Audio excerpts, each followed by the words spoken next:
In WhatsApp, sometimes when you are opening WhatsApp, you may not be able to see saved contacts name. Here you can see numbers. So if you have saved that number also, here it is not showing.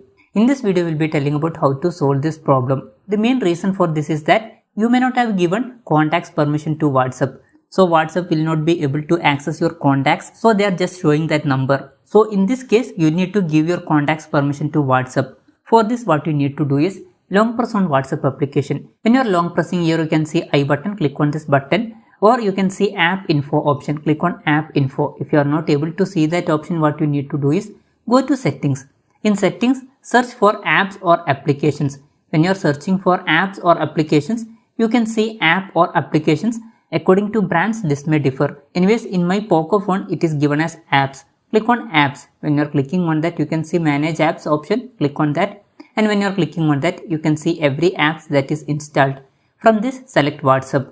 When you are clicking on that, you will reach that app info page.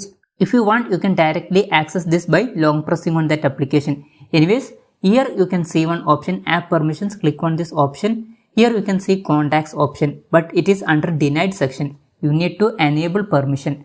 For that, click on contacts. When you are clicking on that, you can see allow and deny. You should select allow. After that, go back. When you are going back, now here you can see contacts in allowed section. After that, if you are opening WhatsApp, you can see contacts name. So this way you can easily solve not able to see contact name problem in WhatsApp. Hope this video was helpful for you. If you find it helpful, consider subscribing. See you in the next video.